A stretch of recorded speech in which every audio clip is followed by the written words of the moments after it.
Gusto mo bang makasiguradong maa-approve ka sa Pagsikat Place application mo under Pag-ibig Housing Loan? Hello po, Cindy Hapil.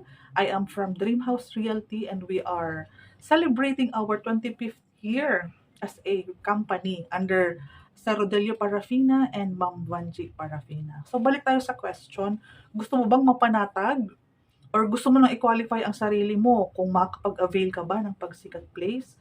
3 location, mauuna po ang Cavite and Pampanga, to follow po ang Bulacan. Pero pare-pareho po yan Pagsikat. Unahin natin ang Pampanga Pagsikat at ang Naik Cavite na Pagsikat Place. Meron kasi tayong mga bagong qualification. Pero doon sa mga locally employed requirements and OFW requirements, meron tayong tinatawag na 2 years tenure or ibig sabihin 2 years ka na sa company mo. And dapat po ang company mo is 5 years nang nag-ooperate or 5 years old na. Ibig sabihin, kapag nag-request ka ng COE sa HR, i-check mo na kung kailan ka nag-start at i-check mo na po kung kailan nag-start or tinayo yung company mo. 5 years ang company, 2 years ka nang employed. Okay po? So, yan po ang qualification for Pagsikat Place and Pasinaya Place, pareho po.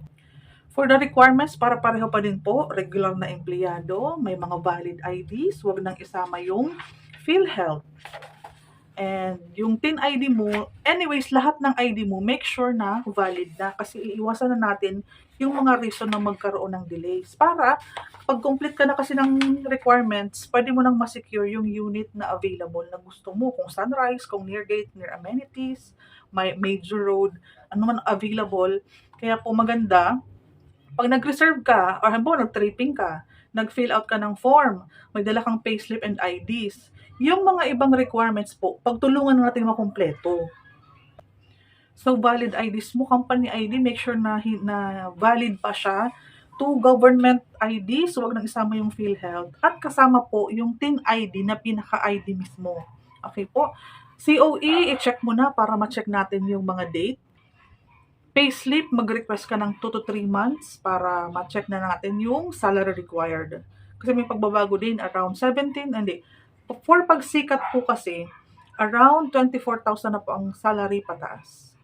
For Pasinaya po, yung pinaka-low cost natin, around 17,500.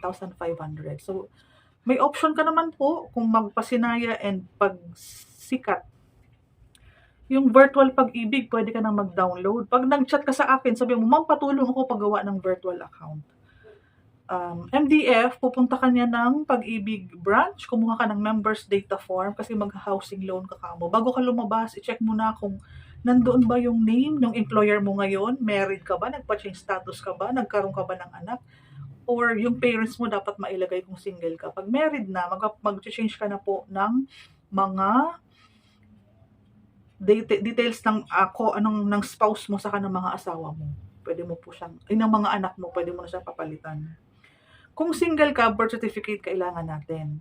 Naka-PSA, sinisirox lang naman yan. Pero kung kasal ka na po, marriage contract, kung naka-PSA na din dapat. Tapos, Xerox lang natin yan sa office, may Xerox machine naman tayo.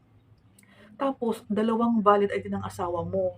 Kung yung asawa mong babae, dapat po may 2 valid ID na din po siya. Kung wala pa, may ample time pa naman tayo makapag-complete ng mga requirements. Pwede siyang kumuha ng barangay ID, pwede siyang kumuha ng PIN ID, basta nakapangalan na as married. Pwede nyo nang simulang ayusin yan para pag nag-reserve, complete tayo agad. Meralco bill, latest, or water bill. Kung meron ka po dyaang, pero ito lang po kasing dalawang ito ang hinihingi for Pagsikat and Pasinaya homes. Meralco bill and water bill. I'm sure hindi nakapangalan sa'yo, normal yan. Kung saan ka nakatira, yun lang po ang ipapresent mo. And then, mag-provide ka ng barangay clearance for housing loan purposes. Lagay mo yung full name mo and then, address doon sa Meralco, i-attach mo na lang. Okay po? Help seminar, meron akong link, tuturuan kita kung paano, sobrang bilis lang yan. Yung reservation form, lagi akong may dala niyaan anywhere para anytime na mag-meet up tayo, may dala na akong ballpen and form and yung resibo.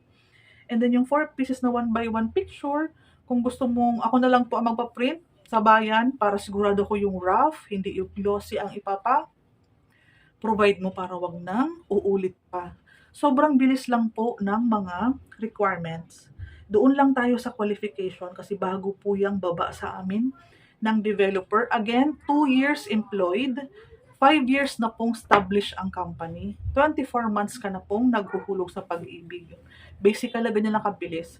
Sa YouTube channel ko po, nandyan po, makikita mo ang link ng aking Facebook kung saan mo ako makikita. Kasi mahigpit na po si YouTube.